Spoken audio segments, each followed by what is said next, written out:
நீங்கள் ஆவலுடன் எதிர்பார்த்து கொண்டிருக்கிற, உலகமெல்லாம் தமிழை வளர்த்து கொண்டிருக்கிற ஐயா, நகைச்சுவை நாவலர் புலவர் ஐயா அவர்கள் உங்களிடத்துல பேசுவார்கள். எவ்வளோ நேரம் பேசணும்னு கேட்டாங்க. நீங்கள் எவ்வளோ நேரம் வேணாலும் பேசுங்க, நாங்கள் கேட்டுகிட்டே இருப்போம் அப்படின்னு சொல்லிட்டேன்.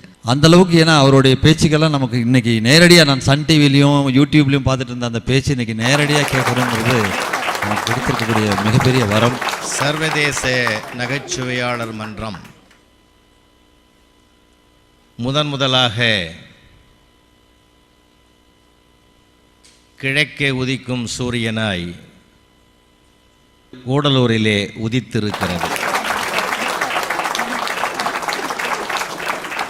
இந்த சூரிய வெளிச்சம் வருகிற ஆண்டுகளிலே வெள்ளி விழா, பொன் விழா, பவள விழா, வைர விழாவை நோக்கி வீறு நடை போட என்னுடைய அன்பான வாழ்த்துக்களை முதலில் தெரிவித்துக் கொள்கிறேன்.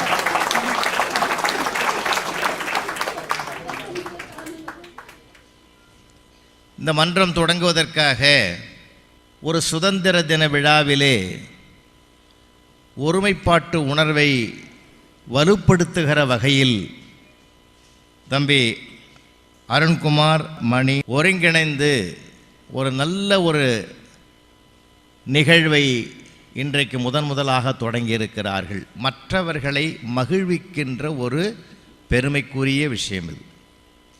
மகிழ்வித்து மகிழ்வோம் என்கிற ஒரு தாரக மந்திரத்தை இந்த சர்வதேச நகைச்சுவை மன்றம் இன்றைக்கு கூடலூரிலே ஒரு சாதனையாக தொடங்கியிருக்கிறது. சர்வதேச நகைச்சுவையாளர் மன்றம் என்று பேசுகிற போது ஒரு பேச்சாளர் இங்கே வந்து பேசிட்டு போனான்னா சர்வதேசத்துக்கும் பேசணும். இந்த கொற்ற மழையில் வருவாங்களான்னு கூட நான் தம்பி அருண்குமாரை அடிக்கடி கேட்டேன். கூடுமான வரைக்கும் வந்துடுவாங்க சார், அதனால தான் இதுக்கு கூடலூர்னே பேர்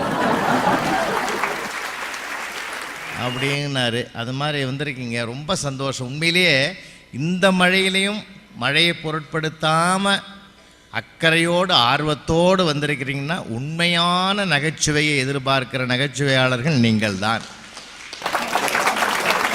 எனக்கு ஒரு பெரிய சந்தோஷம் தெரியுமா, அரங்கத்துக்குள்ளே வந்த உடனே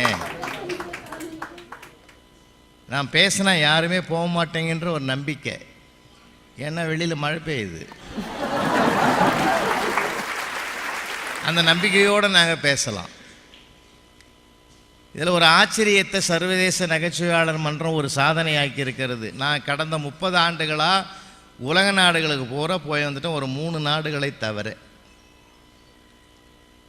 எங்கேயுமே காணாத ஒரு அதிசயம், பேசுகிறவங்களுக்கு தான் பொன்னாடை போடுவாங்க. இந்த மேடையில் தான் பேசாத 2 பேர் கூட போட்டிருக்காங்க. ரொம்ப மகிழ்ச்சியாக இருக்குது. நல்ல அருமையான பிள்ளைகள். நான் 1000 கேள்வி கேட்டது என்னமோ உண்மைதான். ஐயா நான் ஆசிரியர் என்னார், வர்றேன்னுட்டேன். உண்மை நடந்தது அது. ஏன்னா என் இனம் 36 ஆண்டு காலம் ஆசிரியராக இருந்தவன். 2005ஆம் ஆண்டு செப்டம்பர் மாதம் 5ஆம் தேதியும் 4ஆம் தேதியும்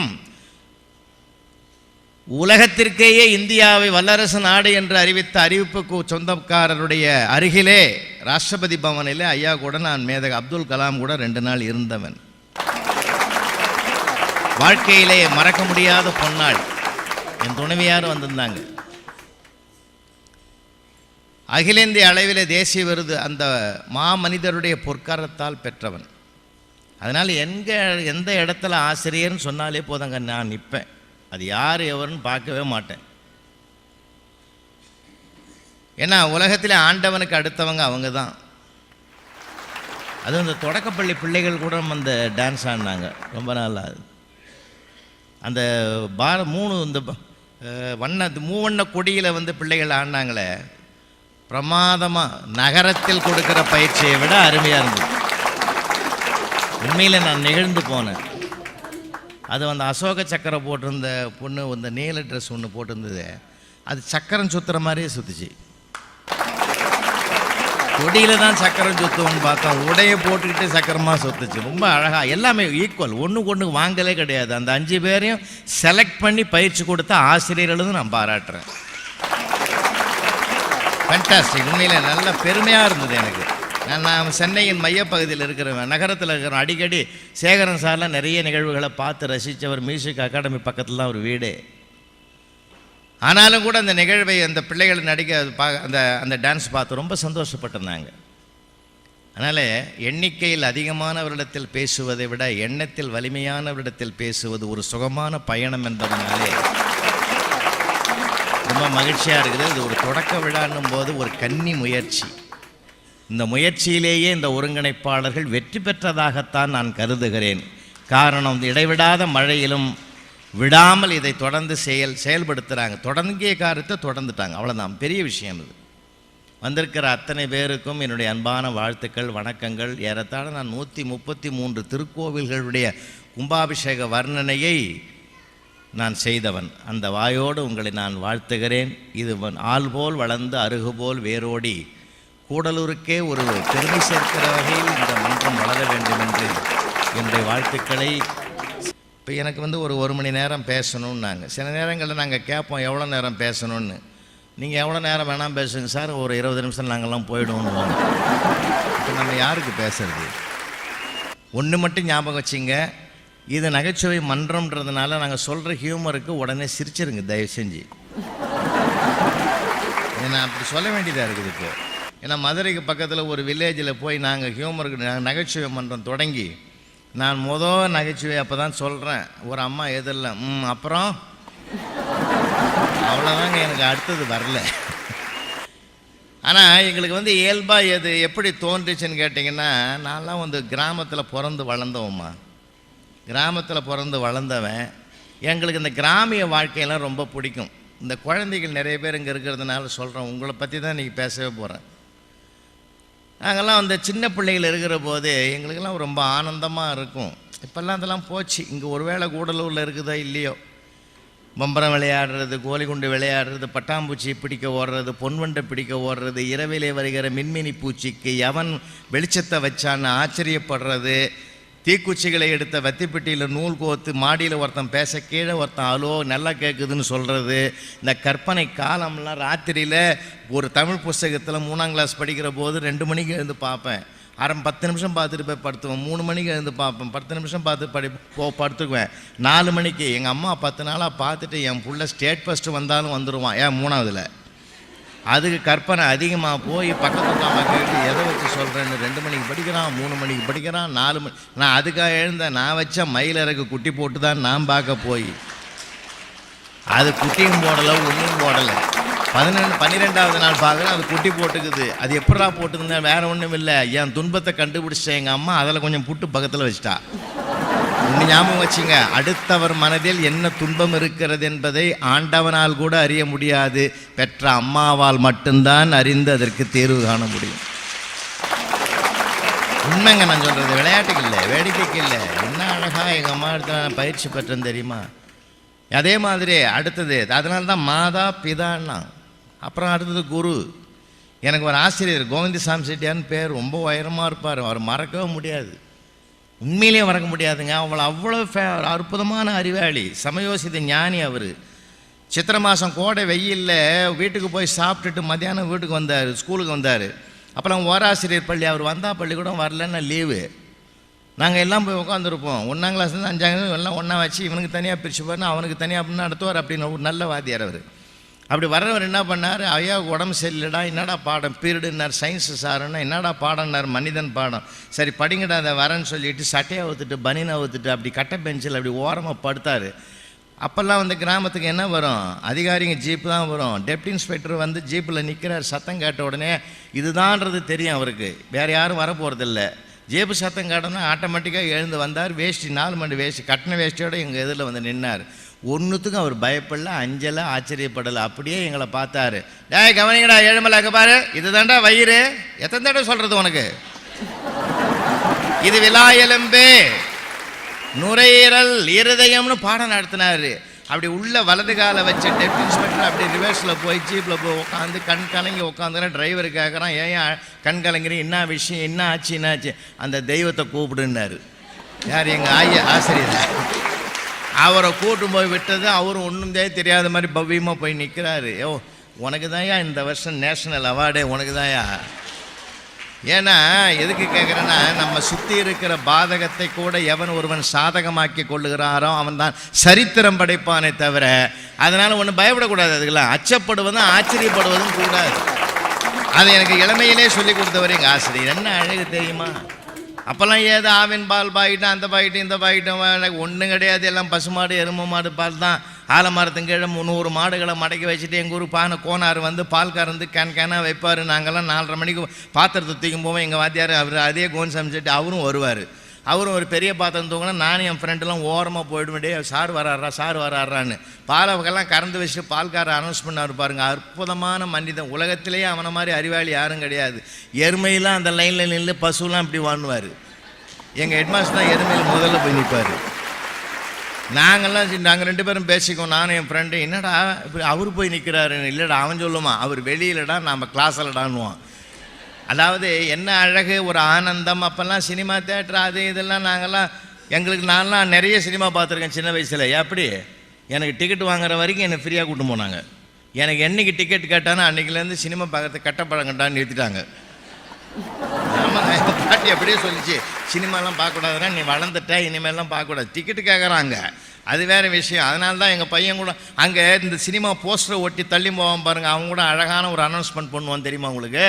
அப்போல்லாம் என்ன இருக்குதுங்க, ஒரு இரும்பில் ஒரு தகடில் புனல் வச்சு புனலில் அனௌன்ஸ் பண்ணுவான். கணவனே கண்கண்ட தெய்வம் இன்றோடு கடைசி, கணவனே கண்கண்ட தெய்வம் இன்றோடு கடைசின்னா. எதில் வந்த பெரியவர் கேட்டார், நாளையிலேருந்து என்ன, அது நாளிலேருந்து என்ன படம் வருதுன்னு தெரியாது. படம்னு நினச்சா தவிர அதில் 2 பொருள் இருக்குதுன்னு அவனுக்கு தெரியாது. வாழ்க்கையில் எந்த தொட்ட இடங்களிலெல்லாம் ஒரு சுகம் இருந்தது ஐயா. இன்றைக்கி அதெல்லாம் போச்சு இல்லை. முன்னாடி வருத்தத்தோடு சொல்கிறேன், பம்பரம் விளையாடுறது. இப்போல்லாம் பசங்க எங்கே விளையாடுறது? எல்லாம் கேம் விளையாடுறத பார்க்குதுங்க. எந்த பிள்ளைகளையும் விளையாடல, இப்போ விளையாடுறத பார்க்குதுங்க. அந்த மாதிரி காலகட்டத்துக்கு வந்துட்டு இல்லை. பம்பரம் விளையாடுறது என்ன சுகமான விளையாட்டு தெரியுமா? ஒரு ரவுண்டு போட்டு அந்த ரவுண்டில் பம்பரத்தை சாட்டையை சுற்றி குத்துவான் எல்லாருமே. எவன் ரவுண்டுக்கு அவுட்டரில் குத்திட்டானா, அவுட்டரில் குத்தினவன் என்ன பண்ணால் அந்த பம்பரத்தை கொண்டாந்து உள்ளே வைக்கணும். சுற்றி இருக்கிறவங்களாம் அந்த உள்ளே வச்ச பம்பரத்தை உடைக்குவான். நான் 10 தடவை கெஞ்சி கேட்டு 11ஆவது தடவை எங்கள் அம்மா ரெக்கமெண்ட் பண்ணி எங்கள் அப்பா என் கையில் வாங்கி அந்த கொடுத்து இதை விடக்கூடாதுன்னாரு. பம்பரம் விடக்கூடாதுன்னாரு. விடக்கூடாதுன்றது எதுக்கு வாங்கி கொடுத்தாரு அவர்? நானே உள்ளுக்குள்ளே யோசனை பண்ணி அவருக்கும் தெரியாமல் வந்து விளையாடிங்கிறேன். ஏன் பம்பரம் உள்ளே மாட்டிக்கிச்சு வட்டத்தில் சுற்றி 9 பேர் அதை உடைக்கிறதுக்கு முயற்சி பண்ணுறான். முருகா பிள்ளையார், நான் வேண்டாத கடவுள் இல்லை, அத்தனை கடவுளையும் வேணும். பள்ளிவாசல்லேருந்து தேவாலயத்திலேருந்து பெருமாள் கோயிலேருந்து சிவன் கோயில் வரைக்கும் போய் சுற்றி வந்தேன். அவ்வளோ என் பம்பரம் உடையக்கூடாது. வைகோ கூட அப்படி வேண்டியிருக்க மாட்டார். அவ்வளோ பிரார்த்தனை பண்ணேன் நான். இல்லை அது கடைசியில் என்ன ஆகி போச்சா, ஒரு பையன் ஒரு ஓரமாக உடச்சிட்டான். அதை வச்சுட்டு நான் பட்ட பாடு தெரியுமா உங்களுக்கு? அதனால் ஒரு வீட்டுக்குள்ளே நகைச்சுவை கொட்டி கிடந்தது. குதூகலமாக இருந்தாங்க. ஆளாளுக்கு பேசினாங்க. அம்மா அப்பா அண்ணன் அண்ணி பிள்ளைகள் எல்லாம் பேசினாங்க. எங்கள் பெரியப்பா கள்ளங்கப்படம் இல்லாத மனுஷன் சார். 16 பிள்ளைங்க அவருக்கு. யாராவது கேட்டால் பகவான் கொடுத்தது அவ்வளோதான்னுவார். வந்தவன் சும்மா இருக்க மாட்டான். அவ்வளோதானே இன்னும் கொடுப்பாரான்னு. அவர் கொடுக்காத எங்கே போடுவான்னுவார். மக்கள் செல்வம்னு வாழ்ந்த மண்ணையா இந்த மண்ணே இல்லை. என்ன அழகு தெரியுமா? இத்தனைக்கு அவர் போஸ்ட் மாஸ்டர் வேறு, வெளியிலையும் டெலிவரி உள்ளேயும் டெலிவரி, ஏகப்பட்டது இது. ஆமாம் அது மாதிரி குடும்ப கட்டுப்பாடு நோட்டீஸ் கொடுக்குறவங்க பெரியப்பா விட்டு கொடுக்காம போட்டான். அவர் கோவம் வந்து என்ன பண்ணார், போய் கூட்டின்னு வாடாவன. நாங்கள் வேகமாக கூப்பிட்டாந்து விட்டேன். ஏன் வீடாக தெரியலையான்னார். மன்னிக்கணும் ஐயா, இதை ஸ்கூல் வச்சு நடத்துகிறேன்னு நினச்சிட்டேன், அதனால் நான் கொடுத்துட்றேன், உனக்கு 1க்கு 2 கொடுக்குறேன்னு கொடுத்தேன். அப்போது அவன் என்ன பண்ணார், போன பிற்பாடு பெரிய கற்பூரம்லாம் சுற்றி போட்டாங்க. 16 பிள்ளைங்க வச்சுருந்தா அவளுக்கு பாசம் போகலைங்க. அவ்வளோ கூட்டு குடும்பமாக இருந்தது. எது எங்கே போகுது எங்கே வருதுன்னே தெரியாது. ஆனால் ஒன்று ஞாபகம் வச்சுங்க, 16 இருக்கிற வரைக்கும் தாய் தகப்பன் நிம்மதியாக தூங்கலாம், நிம்மதியாக சாப்பிட்டான். இப்போ ஒன்று வச்சிங்கன்னு நிம்மதியும் கிடையாது, தூக்கமும் கிடையாது, எதுவும் கிடையாது. ஏன் அம்மாவுக்கு எப்போ அந்த காலத்துலலாம் இன்னும் ஒன்று தெரியுமா, பெரிய கூட்டு குடும்பமாக இருக்கும். அதை உடைக்கணுன்னா பங்காளிகளுக்குள்ள ஒரு பகை வரும். பகை வந்து அவன் என்ன பண்ணுவான் தெரியுமா, அந்த பில்லி சூனியம் வைக்கிறவனு கிராமத்தில் இருப்பான். எவனாவது வைப்பு வைக்கிறவனே பேர் அவனுக்கு, அவனை கொண்டாந்து வைப்பான். இப்போ அந்த மாதிரி ஆளே காணாம். அவனுக்கு எவன் வச்சான்னு தெரில. இப்போ அவனே காணாம். இப்போ அதுக்கு பதிலாக என்ன பண்ணிட்டு 2000 ரூபாயில் ஒரு செல்லு வந்துட்டுது. இது பில்லி சுனித்தின் அடையாளம். இது அம்மாவுக்கு ஒரு செல்லு, அப்பாவுக்கு ஒரு செல்லு, பையனுக்கு ஒரு செல்லு, பொண்ணுக்கு ஒரு செல்லு. பொண்ணுக்கு செல்லு வந்தால் பெட்ரூம் ஓடுது, பையனுக்கு செல்லு வந்தால் மொட்டை மாடிக்கு ஓடுறான், அப்பனுக்கு செல்லு வந்தால் தெருப்பக்கம் ஓடுறான், அம்மாவுக்கு செல்லு வந்தால் கிச்சனுக்கு ஓடுது. இப்போ எல்லாம் ஒன்றா சேரும்போது முகமே மாறி போய்க்குது. யாருக்குமே டவர் கிடைக்கல. உண்மையாக இல்லையா? இன்றைக்கி நம்ம படுற பாடு எவ்வளோங்க. உறவுகளுக்கு மத்தியில் இருந்தபோது உற்சாகமாக இருந்தது, கருவிகளுக்கு மத்தியில் இருக்கிற போது கவலை தான் அதிகமாக இருக்குது. இப்போது ஒன்றும் இல்லைங்க, செல்ஃபோனை யாராவது தூக்கி போயிட்டோம், வெளியில் எடுத்து போட்டோம், நம்ம பையனும் பொண்ணு எடுத்து போட்டோம், ஒரு கால் பண்ணுறோம், எடுக்கலைன்னா நமக்கு எவ்வளோ டென்ஷன் ஏறுது தெரியுமா? ஐயோ என்னாச்சோ, ஏதாச்சும், ஏன் எடுக்கலாமான்னு ஒரு பதற்றம் வருதா இல்லையா? இந்த பதற்றம் அதிகமாக போச்சு சார். இப்போது ரொம்ப பதட்டம். எங்கள் வீட்டுக்காரமாக கூட ஸ்கூட்டரில் உட்காந்து வந்தது, நான் விட்டு போகணும். இந்த ஒரு சிக்னல்லேருந்து நம்ம சிக்னல் என்றைக்காவது மதிக்கிறோமா? சிக்னல்லேருந்து ஒரு ஒன்றும் இல்லை சார், அந்த எல்லோ சிக்னல் போட்டாலே கிளம்பி போயிடுறான். க்ரீன் வர்றதுக்கு முந்தி பறந்துடுறான். அப்படி தான் என் பக்கத்தில் இருக்கிறவன் க்ரீன் வர்றதுக்கு முந்தி பறந்துட்டான். ஏன் உங்கள் வீட்டில் புலம்புறான், அவன் பாரு இன்னும் வேகமாக போட்டான், நீ நிற்கிற இங்கேயே. ரூல்ஸ் அண்ட் ரெகுலேஷன், எப்போ பார்த்தாலும் ரூல்ஸை கட்டினாட. என் கதை எனக்கு தானே தெரியும். சிங்கப்பூரில் நான் 2 பேச்சாளனை கூட்டும் போய் ஒரு ரோடு விட்டு ரோடு தாண்டி அண்ணாண்ட போனேன். 1 கிலோமீட்டர் தூரத்தில் இருந்த 2 பேர் ஓடி வந்து, தமிழ்நாட்டு தங்கங்களா எப்போ வந்தீங்கன்னா, எப்படா பேசாமல் பழகாமல் கண்டுபிடிச்சேன்னா, எந்த இடத்துல ரோடை கிராஸ் பண்ணக்கூடாதோ அந்த இடத்துல கிராஸ் பண்ணி வந்துக்கிறீங்கடா. நீ நம்ம ஊரை தவிர வேறு யாரால் இருக்க முடியும், எங்களால் தீர்மானிக்க முடிஞ்சதுன்னா. நான் ஏற்கனவே பட்டிருக்கிறேன் பாடு, அதனால் க்ரீன் வரட்டும், நான் நிற்கிறேன், இவ துடிக்கிறான். நான் சொன்னேன், பதற்றப்படாது. ஏன் பதற்றப்படுற, ஏன் டென்ஷன் ஆகுற? அடுத்த சிக்னலுக்கு போய் அவன் நிற்க போகிறான் முன்னாடி. ஏன்னா இன்னும் என்ன தான் ஊரில் தான் எங்கே பார்த்தாலும் ஸ்பீட் பிரேக்கு, எங்கே பார்த்தாலும் சிக்னலு. இங்கேருந்து வேகமாக போகிறான், அங்கே நிற்க போகிறான், நாம் போய் அவன் பின்னாடி நிற்க போகிறான். இதுலேயே நீ பதற. 2 பேரும் ஒரே இடத்துல தான் போய் நிற்க போகிறேன், கவலையப்படாதுன்னு அதே மாதிரி போனால் அதே சிக்னல் நிற்கிறான் அவன் இல்லையா? அதுலேயும் பார்த்தீங்கன்னா சைடில் நிற்பார் போலீஸ்காரர். அவர் நேராக கூட நிற்க மாட்டார், சைடில் நின்று இருப்பார், யார் மீறி போகிறான்னு. அவனை போய் பிடிச்சா அது மாதிரி தான் ஒருத்தனை பிடிச்சிட்டாரு. என்னாரு கவனிக்காமல் போகிறேன்னாரு. இப்போ கவனிச்சிடறேன்னு பாக்கெட்டில் கை வச்சான். அதுக்கு அர்த்தம் அவன் புரிஞ்சுக்கணும். ஏன்னா எப்படின்னா இந்த காலம் அப்படி இருக்குது சார், அது மாதிரி இருக்குது ஒரு காலம். பரபரப்பு இப்போ இருக்கிறது. அந்த காலத்தில் குடும்பத்தில் கொட்டி கிடந்தது மகிழ்ச்சி, சந்தோஷமாக இருந்தது. தாத்தா பாட்டி எல்லாமே கூட இருந்தாங்க. இன்றைக்கி அப்படி இல்லை. எல்லோரும் தனித்தனியாக போனதுனால என்ன பண்ணுறோம், இந்த மாதிரி மன்றம்னு ஒன்று வச்சு எல்லோரும் ஒன்றா சேர்ந்து சிரிக்க வேண்டிய ஒரு நிலைமைக்கு நம்ம வந்துட்டோம் இப்போ.